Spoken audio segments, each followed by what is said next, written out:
If your child's bedtime feels more like a battlefield than a peaceful wind down, you're not imagining it.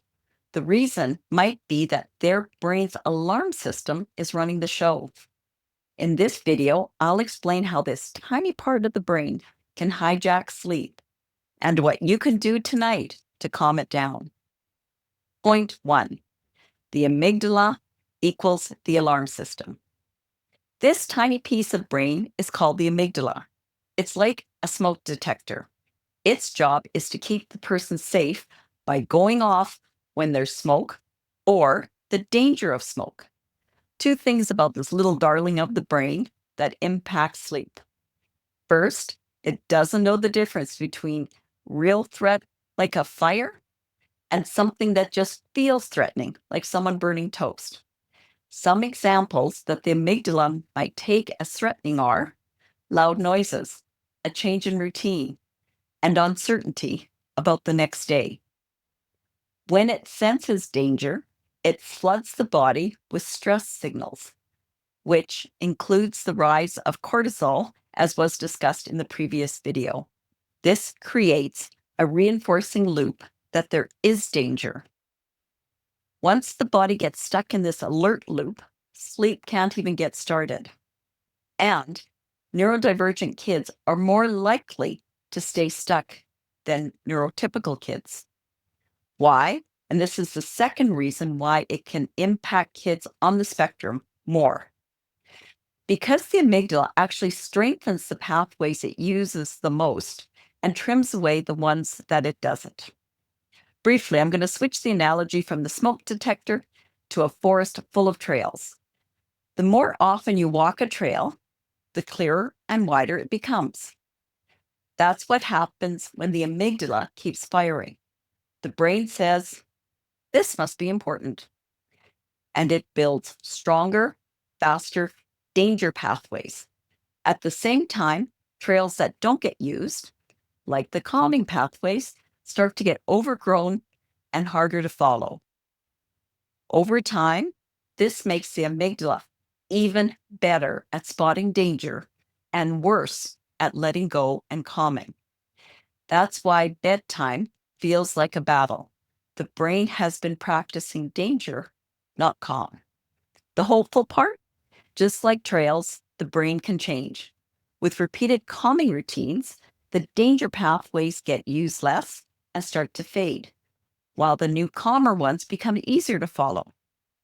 If you would like a quick guide of calming techniques, please look in the description. Because this clearing and overgrowing of pathways takes time, start now and be patient with the process. What you can do. First, understand that your child is behaving in a way that makes sense to their brain functions. Their brain's messages are different from your brain's messages. Be patient. Before bed, help your child's brain to feel safe. Use calm voice tones, keep your language simple, and have no stressful conversations or surprises too close to bedtime. Predictability is queen. Predictability tells the amygdala all is well. Nothing to see, relax. No need for full alert. Point 2, why autism makes it harder. Remember how I just said the amygdala can build upon itself and become more and more sensitive to danger? That's what happens in many kids with autism.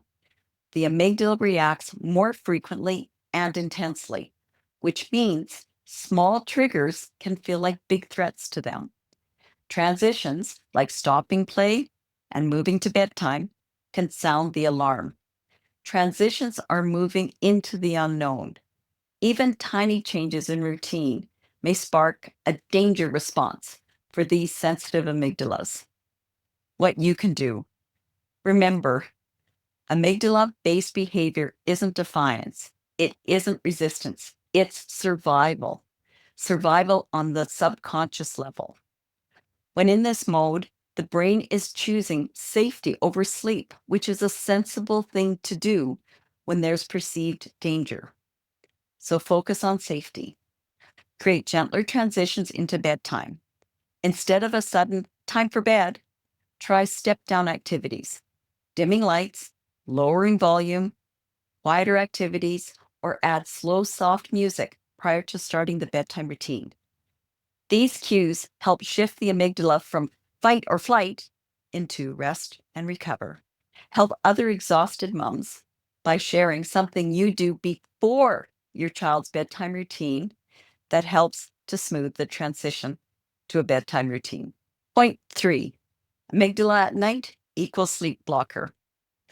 When the amygdala stays active, two directly sleep related things happen. One, falling asleep takes much longer. And two, sleep is lighter and more restless because the brain is still scanning for danger. My analogy of the smoke alarm goes a little bit sideways here, but you'll get the idea. Let's say the smoke alarm is completely silent when there's zero danger, but starts to chirp when there's a bit of danger. And the chirping becomes louder and more frequently as the chance of smoke and fire grows. Trying to sleep with an active amygdala, even when there isn't obvious danger, is like trying to sleep with my pretend smoke alarm chirping in the background. Your body won't fully relax. Even if you were to stay in bed for 8 hours, you still wouldn't get the full healing and rejuvenation that sleep can give. My focus is always first on quality sleep before worrying about quantity sleep. What do I mean? There are different levels of sleep. It's at the deeper levels where we heal physically, cognitively, which is our thinking, and emotionally. If we slept 8 hours but didn't go into the deeper levels because of all the chirping, we wouldn't get much of the healing powers of sleep.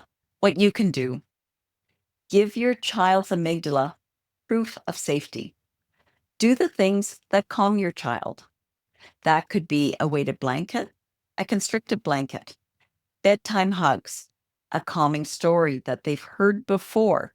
That is a story that's predictable, a story that doesn't have a lot of excitement in it, or anything that provides reassurance so the chirping slows down and eventually switches off. The amazing amygdala doesn't work alone. One of its collaborators, which has a huge impact on sleep, is your child's body clock. How to support your child's circadian rhythm, that is, your child being in sync with morning, midday, evening, night, is very doable, even when dealing with a too sensitive amygdala. If you are interested in sleep improvement, the next video is a definite must watch.